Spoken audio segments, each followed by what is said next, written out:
there's nothing to tell. It's just some guy I work with. Come on. You're going out with the guy. There's got to be something wrong with him.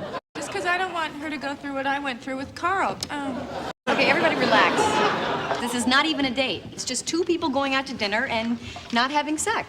All right, so I'm back in high school. I'm standing in the middle of the cafeteria, and I realize I am totally naked. Oh. And I look down, and I realize there is a phone there. All of a sudden, the phone starts to ring.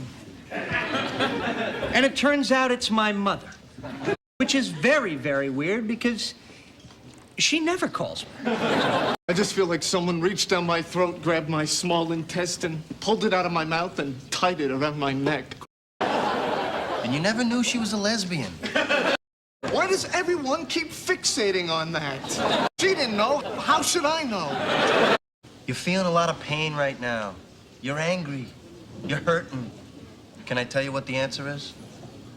Come on, you're single. Have some hormones. See, but I don't want to be single, okay? I just want to be married again. I just went to your building and you weren't there, and then this guy with a big hammer said that you might be here, and you are. So you want to tell us now, or are we waiting for 4 wet bridesmaids? Oh, God. Well, it started about a half hour before the wedding. I was in this room where we were keeping all the presents, and I was looking at this gravy boat. I realized that I was more turned on by this gravy boat than by Barry. And then I got really freaked out, and that's when it hit me how much Barry looks like Mr. Potato Head. Anyway, I just had to get out of there, and I started wondering, why am I doing this, and who am I doing this for? So anyway, I just didn't know where to go, and I know that you and I have kind of drifted apart, but you're the only person I knew who lived here in the city. Who wasn't invited to the wedding? Oh, I was kind of hoping that wouldn't be an issue. Come on, Daddy, listen to me. It's like all of my life, everyone has always told me, you're a shoe. And then today I just stopped and I said, what if I don't want to be a shoe? What if I want to be a purse? No, I don't want you to buy me a hat. I'm saying that I am a hat. It's a metaphor, Daddy. Well, maybe I'll just stay here with Monica. Well, I guess we've established she's staying here with Monica. Okay, look, this is probably for the best, you know? Independence, taking control of your life. You need anything, you can always come to Joey. Me and Chandler live right across the hall, and he's away a lot. Wait a minute, you're not a real date tonight is with Paul, the wine guy? He finally asked you out? Yeah. Oh, this is a Dear Diary moment. What are you up to tonight?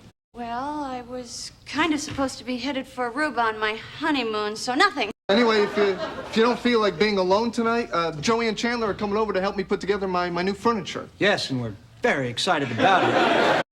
Well, actually, thanks, but I think I'm just gonna hang out here tonight. It's been a long day. Oh, sure.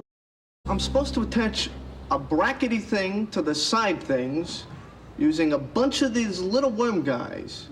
I have no brackety thing, I see no worm guys whatsoever, and I cannot feel my legs. I know I'm such an idiot. I guess I should have caught on when you started going to the dentist 4 and 5 times a week. I mean, how clean can teeth get? My brother's going through that right now. He's such a mess. How did you get through it? Well, you might try accidentally breaking something valuable of hers. I know you probably think this is all about what I said the other night about you making love with your socks on, but it isn't. It isn't. It's about me. You know what the scariest part is? What if there's only one woman for everybody, you know? I mean, what if you get one woman and that's it? Unfortunately, in my case, there was only one woman for her. What are you talking about? One woman. That's like saying there's only one flavor of ice cream for you. Welcome back to the world. Grab a spoon. I honestly don't know if I'm hungry or horny. And stay out of my freezer. You want to spell it out with noodles? No, it's more of a 5th date kind of revelation. Oh, so there's going to be a 5th date? I know being spit on is probably not what you need right now. Do you know how long it's been since I've grabbed a spoon? Do the words, Billy, don't be a hero mean anything to you? You know, here's the thing. Even if I could get it together enough to, to ask a woman out, who am I gonna ask? Isn't this amazing? I mean, I have never made coffee before in my entire life. You're on a roll if you feel like you gotta make like a Western omelet or something. Although actually, I'm really not that hungry this morning. that wasn't a real date. What the hell do you do on a real date? All right, kids, I gotta get to work. If I don't input those numbers, doesn't make much of a difference. So how you doing today? You sleep okay? Did you talk to Barry? I can't stop smiling. I can see that. You look like you slept with a hanger in your mouth. I am just going to get up, go to work, and not think about him all day. Or else I'm just gonna get up and go to work. You mean you know Paul like I know Paul? Are you kidding? I take credit for Paul. You know, before me, there was no snapping his turtle for 2 years. Why? Why would anybody do something like that? I assume we're looking for an answer more sophisticated than to get you into bed. Is it me?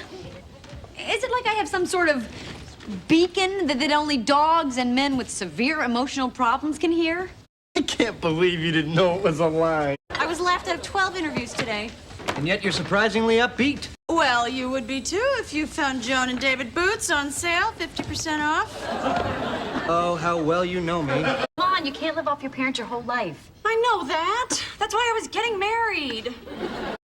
Give her a break. It's hard being on your own for the first time. I remember when I first came to this city. I was 14. My mom had just killed herself, and my stepdad was back in prison. And I got here, and I didn't know anybody. And I ended up living with this albino guy who was like cleaning windshields outside Port Authority. And then he killed himself. And then I found aromatherapy. So believe me, I know exactly how you feel. You know, you probably didn't know this, but back in high school, I had a major crush on you. I always figured you just thought I was Monica's geeky older brother. And try not to let my intense vulnerability become any kind of a factor here. Do you think it would be okay if I asked you out sometime, maybe? Anybody like more coffee? Did you make it, or are you just serving it?